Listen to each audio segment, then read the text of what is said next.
people, and this also includes all beings whatsoever, but we're talking mainly, of course, about human beings. All people are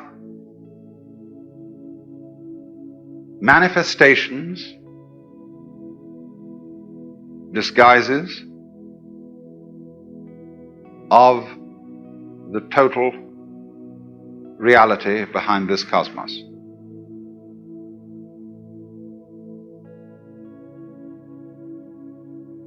And that if that is so, there are not any mistakes in the world.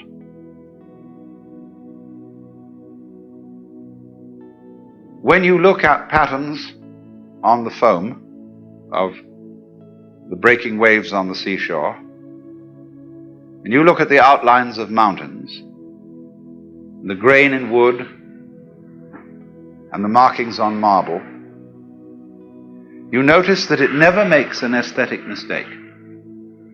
Never. Also, when you study plants,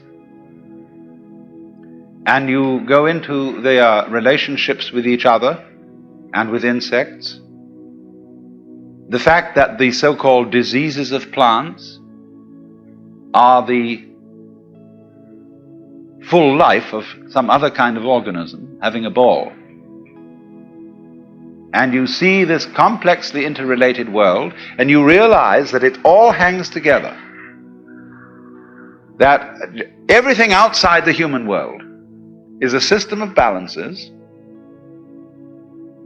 where you couldn't have really any form of life without the others going on too. There have to be friends and there have to be enemies. Because if there aren't enemies, the friends get too prosperous and they kill themselves by their excess of exuberance. So they are constantly being pruned by various kinds of enemy species. And what is, when you got down there and you suppose you identified yourself with a certain plant, you would thoroughly object to, if you were a lettuce, to the snails eating you up. And also a person who gets identified with lettuces, you see, say somebody who grows lettuces for his living, gets mad at the snails. But actually,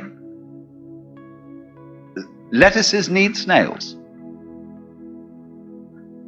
because there would be too many lettuces if there weren't snails.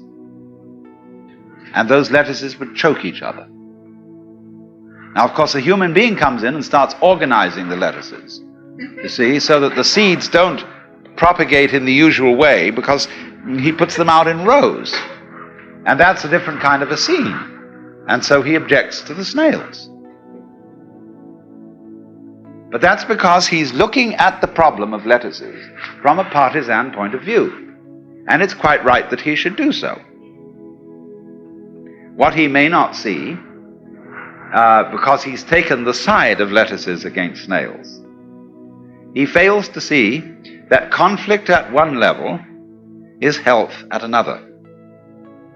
Just as conflict going on between microorganisms in your bloodstream is absolutely essential to the health of your organism as a whole.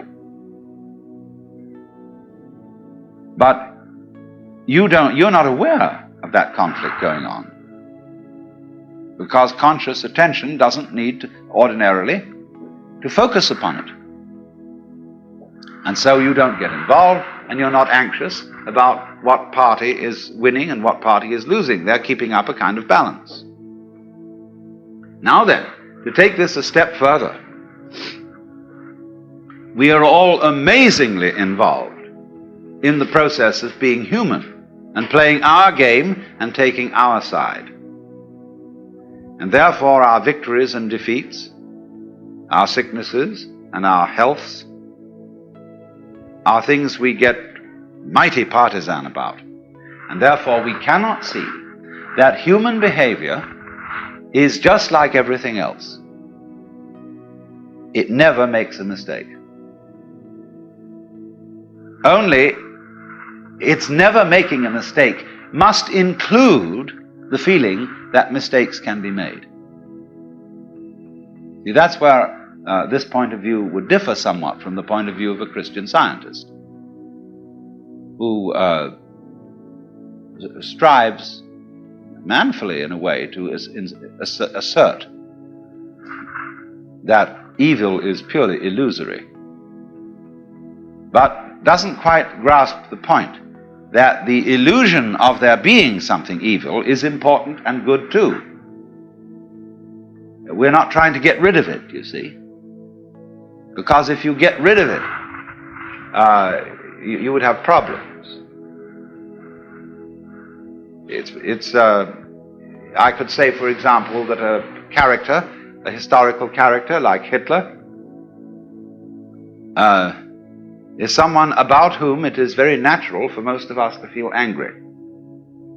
And that's perfectly right that we feel angry, although he is as much a natural phenomenon as an earthquake.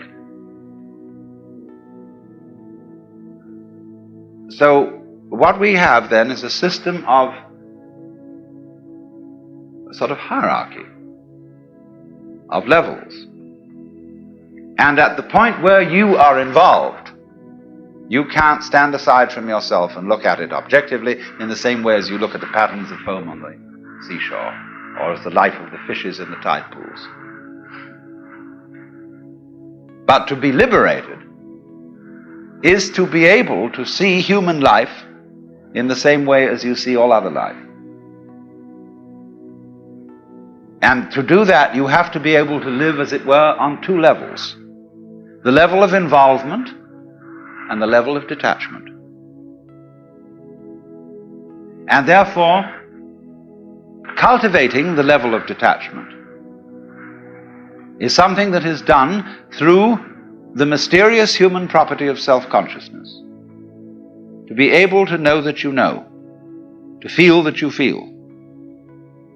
And by possessing that faculty, which is self-consciousness, is being able to reflect upon one's own life, we are able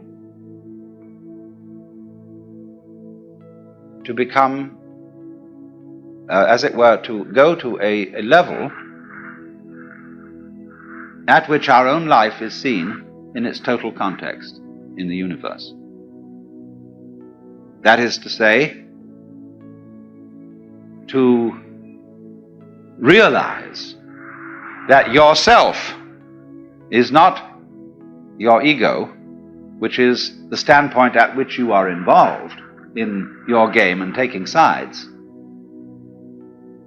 but yourself is the eternal, immeasurable reality that is what there is.